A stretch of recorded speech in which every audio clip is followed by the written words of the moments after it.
Hey guys, welcome! BINI at SB19. Parehong nag-release ng latest songs at EP nila ngayong 2025. Yung BINI, majority English songs. Yung SB19 naman, majority Tagalog songs. So ang tanong, kapag gumawa ka ng content, dapat ba mag-English ka o mag-Tagalog? Every week meron akong dalawang tanong.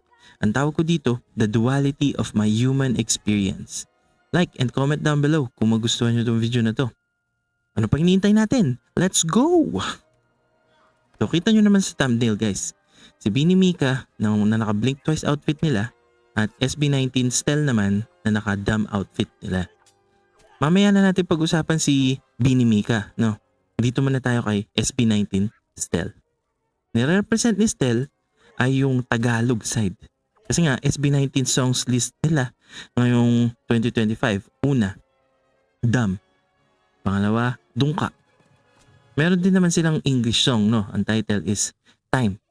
Pero majority pa rin ng mga nirelease nila ngayong 2025 is Tagalog. Meron ding super successful 2-day sold out concert ang SB19 recently. And pagkatapos ng concert nila, diretso na sila sa simula at wakas world tour naman nila. Isipin nyo guys, no? Mag-world tour ang mga SB19 members. Sa iba't ibang bansa, iba't ibang lahi ang expected na manunood sa kanila, di ba? Tapos Tagalog majority ng kanta nila. Ang dating sa akin nito is mukhang super proud talaga sa wikang Pilipino ang SB19. At confident sila na kahit na hindi naiintindihan ng mga bagong worldwide audience nila, di ba? Yung lyrics ay makaka-connect pa rin sila through their music. Kasi nga magta-translate pa sila sa utak nila from Taglish to English.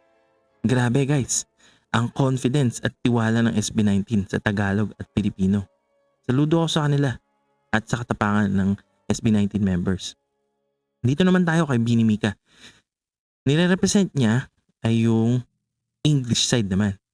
Kasi nga, ang mga Bini songs list naman ng 2025, ito, Blink Twice, Zero Pressure, Shaggy D. Mga English lahat yan guys. At kung di ako nagkakamali, isa lang talaga yung Tagalog nila na nilabas ngayong 2025, ang TOP Top. And by this time, patapos na yung super successful din na Biniverse World Tour naman ng Bini. Last stop nila, Canada, Vancouver. For sure, marami-rami din silang blooms, OG at bago na manunood sa kanila dun. And ang maganda sa mga recent songs nila, hindi na kailangan mag-translate ng mga English-speaking Vancouver audience nila from Tagalog to English, di ba? Kasi nga English na eh. Basta malaman lang nila yung lyrics, magigets na nila agad. Makakasabay na sila. And as long as kahit na ano pang first language nila, as long as marunong sila mag-English, pwede lahat.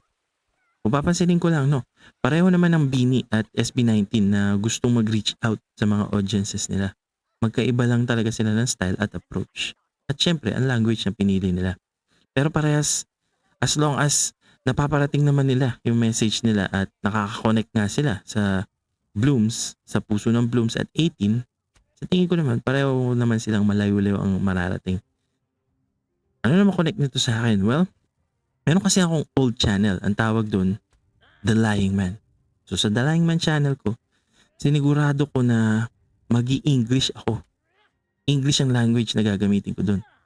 Kasi nga, nung mga panahon na yun, siguro mga 2 years ago, gusto ko malawak na agad yung audience na tina-target ko. Katulad siguro ng Bini. Gusto ko sanang i-cater yung English-speaking audience ko nun. Bukod na mas malaki at mas madami ang potential viewers kapag English, mas madali din mag-isip ng titles at thumbnail sa totoo lang, di ba? Kasi nga English din naman yung mga nilalaro ko noon eh. Hogwarts Legacy, One Piece Odyssey, Wolong Fallen Dynasty, di ba? Lahat sila may C sa dulo. At English din yung mga laro na yan. And yung channel ko na yun, puro gameplay tsaka reaction lang. So naisip ko, English talaga para kahit na medyo nahihirapan akong mag-English. And sa totoo lang, mas madaling mag-Tagalog. Madaling gumawa ng script na Tagalog. Siguro naman by this time na-realize nyo na dito sa channel na to, napag-decide ko na mag-Tagalog naman. Taglish actually. Kasi sa channel na 'to, mas importante sa akin yung mag-reach out sa target audience ko. Tulad siguro ng BINI at SB19, pero mostly sa SB19. Siguro nga mas pinaliit ko yung potential audience ko kasi nga Tagalog na ako dito, eh. Basically, mga Pinoy na automatically ang mga una at possible pa 'no, na sa Pinoy lang talaga ipu-push ng YouTube itong mga videos ko dito. Pero nag-shift na kasi yung priorities ko, eh. Dati marami akong oras na mag-edit ng video. Dati meron akong 1 hour para mag-Twitch. Dati maganda yung PC ko, meron akong 2080 Ti. Eh ngayon wala na akong oras mag-edit. So ang priority ko, mag-connect na, makipag-connect na sa inyo dito using this video. And pagod na ako mag 1 hour sa Twitch, sa totoo lang. Yung mag-OA na reaction sa camera, sarap. Kaya mas pina-priority ko na ngayon ay makagawa ng magandang script na hopefully mas papakinggan ninyo. At ngayon nga, sira na yung 2080 Ti ko. So, hindi ko pa napapalitan. So, ang priority ko kasi ngayon ay mag-provide sa family ko. So, ang lumang laptop ko ang gamit ko and mabagal sa lahat. So, sinisimplehan ko lang yung videos ko dito at nagfo-focus ako sa mas meaningful na message. Medyo malalimang kahulugan. O, di ba? So, na matalinhaga yan, guys. Kung magiging totoo lang ako ang Tagalog na word sa thumbnail, pwede natin palitan ng quote, native language, end quote.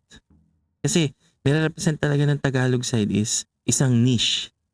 Kumbaga, audience mo ay kababayan mo. Audience mo ay kapareho mong magsalita. Sabi ko nga kanina, di ba? Malaki ang English-speaking audience. Pero, kung ang purpose at priority mo ay mag-reach out, mag-connect ng medyo malaliman siguro, no? Mas madaling gawin yan kung gamit mo ay ang lengguwahe na pinaka-komportable ka. So, sa tanong na kapag gumagawa ka ba ng content, dapat ba mag-English ka o mag-Tagalog? It seems like Taglish talaga yung sagot ko. Or basically, sa totoo lang, depende eh. Depende sa priorities at kung ano bang gusto mong iparating na value or message gamit ang content na gagawin mo. Kayo ba guys? Ano sa tingin nyo? Sa next content nyo ba? Mag-i-English ba kayo? Or baka nag-i-English na kayo? Kahit na, kumare, nag-i-English nga kayo pero nahihirapan naman kayong gumawa ng script. Or nahihirapan kayo mag-isip ng next na sasabihin. Yung pinakamahirap gawin sa English siguro is mag-joke. Kasi minsan nakakatawa siya pag tinagalog mo or pag ginawa mo siya sa native language mo. Pero oras na translate mo na siya sa English parang nagiging corny na, di ba? So medyo mahirap mag-Tagalog. Ay mahirap mag-English tapos bigla magtatagalog ka.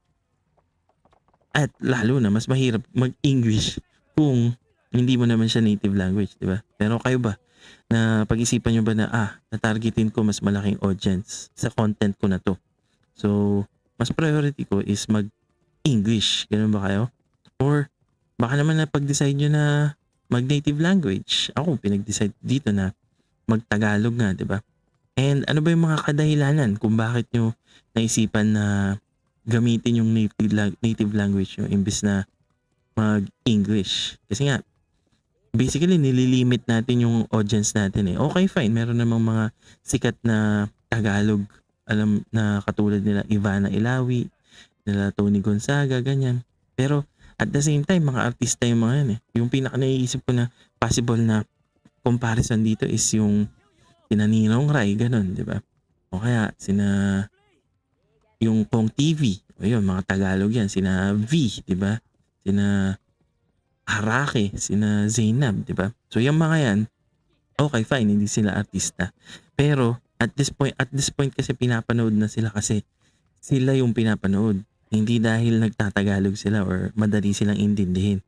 Kumbaga kahit na meron Zainab Harake o merong Ivana Alawi equivalent sa Amerika, malamang hindi pa rin siya papanoorin ng Filipino audience nila.